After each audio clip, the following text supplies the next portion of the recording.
ಓಂ ನಮೋ ನಾರಾಯಣಾಯ. ಹೆಜ್ಜೆಗೊಂದು ಕತೆ ಸೌಮ್ಯ ಕೋಟಿ ಜೊತೆ ಚಾನಲ್ಗೆ ತಮ್ಮೆಲ್ಲರಿಗೂ ಆತ್ಮೀಯವಾದ ಸ್ವಾಗತ. ಈ ನಮ್ಮ ಕಥೆಯ ಪಯಣವನ್ನು ಮುಂದುವರಿಸೋಣ. ಹಾಗೆ ಈ ಪಯಣವನ್ನು ನನ್ನ ಜೊತೆ ನೀವು ಸಹ ತುಂಬ ಎಂಜಾಯ್ ಮಾಡ್ತಾ ಇದ್ದೀರಾ ಅಂತ ಭಾವಿಸ್ತೀನಿ. ಅದರಲ್ಲೂ ಮಕ್ಕಳು ತುಂಬ ಎಂಜಾಯ್ ಮಾಡ್ತಾ ಇದ್ದಾರೆ ಅಂತ ತಿಳಿದು ನಿಜವಾಗ್ಲೂ ಬಹಳ ಖುಷಿ ಆಯಿತು. ಥ್ಯಾಂಕ್ ಯು ಆಲ್ ಪುಟಾಣೀಸ್. ಇವತ್ತಿನ ಕತೆ ದೈವ ಮನುಷ್ಯ ರೂಪೇಣ ಅಂತ ಹೇಳ್ತಾ ಹೋಗ್ತಾರೆ. ಅಂದರೆ ಭಗವಂತ ಇದ್ದಾನೆ ಅಂತ ನಮಗೆ ಯಾವುದೋ ಒಂದು ರೂಪದಲ್ಲಿ ನಮಗೆ ಸೂಚನೆಯನ್ನು ಕೊಡ್ತಾನೆ ಅನ್ನುವ ಕತೆ ಇಂದಿನ ಕತೆ. ಒಬ್ಬರು ಅರ್ಚಕರಿರ್ತಾರೆ, ದೇವಸ್ಥಾನದಲ್ಲಿ ಪೂಜೆಯನ್ನು ಮಾಡೋರು. ಅವರು ಅವತ್ತು ದೇವಸ್ಥಾನದಲ್ಲಿ ವಿಶೇಷ ಪೂಜೆ ಇರುತ್ತೆ, ಹಾಗಾಗಿ ಮನೆಗೆ ಹೋಗೋದು ಸ್ವಲ್ಪ ತಡ ಆಗಿಬಿಡುತ್ತೆ. ಅಷ್ಟೇ ಅಲ್ಲ, ಮಾರನೇ ದಿನವೂ ಸಹ ಹೋಮ ಹವನ ಎಲ್ಲವೂ ಇರೋದರಿಂದ ಎಲ್ಲವೂ ತಯಾರಿ ಮಾಡಿಬಿಟ್ಟು ಮನೆಗೆ ಹೋಗೋಣ ಅಂತ ಏನು ಮಾಡ್ತಾರೆ, ಮಗಳಿಗೆ ಒಂದು ಫೋನ್ ಮಾಡ್ತಾರೆ. ಆದರೆ ಆ ಮಗಳು ಫೋನನ್ನು ರಿಸೀವ್ ಮಾಡೋದಿಲ್ಲ. ಸರಿ ಹೋಗಲಿ ಬಿಡು, ಇನ್ನೊಮ್ಮೆ ಮಾಡಿದ್ರೆ ಆಯಿತು ಅಂತ ಇನ್ನೊಂದು ಸ್ವಲ್ಪ ಕೆಲಸವನ್ನು ಮುಗಿಸಿ ಇನ್ನೊಮ್ಮೆ ಮಗಳಿಗೆ ಫೋನ್ ಮಾಡ್ತಾರೆ. ಮಗಳು ಫೋನನ್ನು ರಿಸೀವ್ ಮಾಡ್ತಾರೆ. ಹೋಗಲಿ ಬಿಡು, ಯಾಕೆ ಪುಟ ಫೋನ್ ರಿಸೀವ್ ಮಾಡಲಿಲ್ಲ, ನನಗೆ ಗಾಬರಿ ಆಯಿತು ಅಂತ ಹೇಳಿ, ಬರೋದು ಸ್ವಲ್ಪ ತಡ ಆಗುತ್ತೆ ಕಂದ ಅಂತ ಹೇಳಿ ಫೋನ್ ಇಟ್ಟು ದೇವಸ್ಥಾನದ ಎಲ್ಲ ಕೆಲಸವನ್ನು ಮುಗಿಸಿ ಮನೆಗೆ ಹೋಗ್ತಾರೆ. ಮನೆಗೆ ಹೋದಾಗ ಬಹಳ ತಡ ಆಗಿರುತ್ತೆ, ಹಾಗಾಗಿ ಮಗಳ ಹತ್ರನೂ ಏನೂ ಮಾತನಾಡೋದಕ್ಕಾಗೋದಿಲ್ಲ, ಹಾಗೆ ಮಲಗಿಬಿಡ್ತಾರೆ.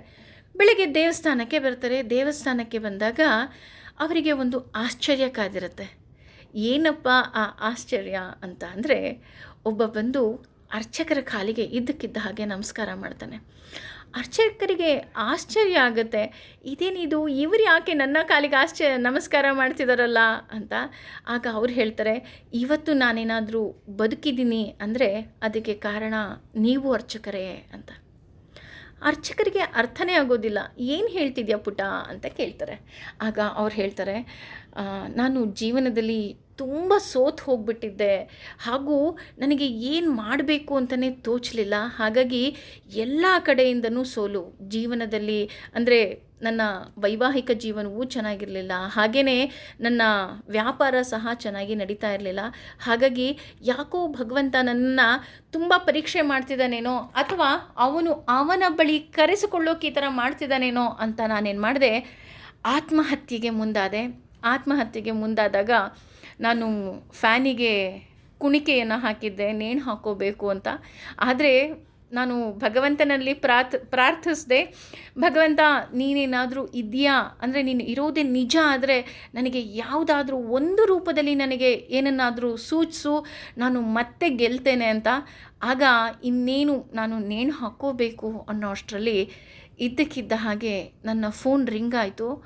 ಯಾರಪ್ಪ ಇಷ್ಟೊತ್ತಲ್ಲಿ ಫೋನ್ ಮಾಡ್ತಾ ಇದ್ದಾರೆ ಅಂತ ನಾನು ಫೋನ್ ನೋಡಿದಾಗ ಟ್ರೂ ಕಾಲರಲ್ಲಿ ಫ್ರಮ್ ಟೆಂಪಲ್ ಅಂತ ಬಂತು. ಅದನ್ನು ನೋಡಿ ನನಗೆ ಎಷ್ಟು ಖುಷಿ ಆಯಿತು ಅಂದರೆ, ಭಗವಂತ ಇದ್ದಾನೆ ಅಂದರೆ ನಾನಿನ್ನೂ ಏನನ್ನಾದರೂ ಸಾಧಿಸ್ಬೋದು ಅನ್ನೋ ಒಂದು ನಂಬಿಕೆ ಹುಟ್ಟಿತು. ಹಾಗಾಗಿ ನಾನು ನಿಮ್ಮ ಫೋನನ್ನು ಗಾಬರಿಯಲ್ಲಿ ನನಗೆ ರಿಸೀವ್ ಕೂಡ ಮಾಡೋಕ್ಕಾಗಲಿಲ್ಲ, ಹಾಗಾಗಿ ನಾನು ರಿಸೀವ್ ಮಾಡಲಿಲ್ಲ ಪುರೋಹಿತರೆ.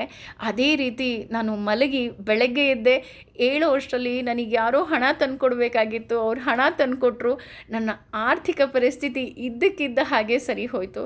ಹಾಗಾಗಿ ನೀವೇ ನನಗೆ ದೇವ್ರು ಇದ್ದಾನೆ ಅನ್ನುವ ಸೂಚನೆಯನ್ನು ಕೊಟ್ರಿ, ಹಾಗಾಗಿ ಇವತ್ತು ನಾನೇನಾದರೂ ಬದುಕಿದ್ದೀನಿ ಅಂದರೆ ಅದಕ್ಕೆ ಕಾರಣ ನೀವು ಅಂತ ಹೇಳಿ ಆತ ಬಹಳ ಸಂತೋಷವನ್ನು ಪಡ್ತಾನೆ. ಅಂದರೆ ನಾವು ಯಾವಾಗಲೇ ಆಗಲಿ ನಮ್ಮ ಆತ್ಮವಿಶ್ವಾಸವನ್ನು ಕಳ್ಕೋಬಾರ್ದು. ಭಗವಂತ ಖಂಡಿತವಾಗ್ಲೂ ಇದ್ದಾನೆ. ಅವನು ಯಾವುದೋ ರೂಪದಲ್ಲಿ, ಅಂದರೆ ಮನುಷ್ಯನ ರೂಪದಲ್ಲಿ ಬಂದು ನಮಗೆ ಸಹಾಯವನ್ನು ಮಾಡ್ತಾನೆ ಅಂತ ಈ ಕತೆ ಹೇಳ್ತಾ ಇದೆ. ಹಾಗಾಗಿ ನಮ್ಮ ಕೈಲಾದ ಸಹಾಯವನ್ನು ನಾವು ಮಾಡೋಣ. ಸಮಯ ಸಿಕ್ಕಾಗೆಲ್ಲ ದೇವರ ಪ್ರಾರ್ಥನೆ ಮಾಡೋಣ. ಓಂ ನಮೋ ನಾರಾಯಣಾಯ. ಐ ಹೋಪ್ ಇವತ್ತಿನ ಕತೆ ನಿಮ್ಗೆ ಇಷ್ಟ ಆಯಿತು ಅಂತ ಭಾವಿಸ್ತೀನಿ. ಭಗವಂತ ಖಂಡಿತವಾಗ್ಲೂ ಇದ್ದಾನೆ.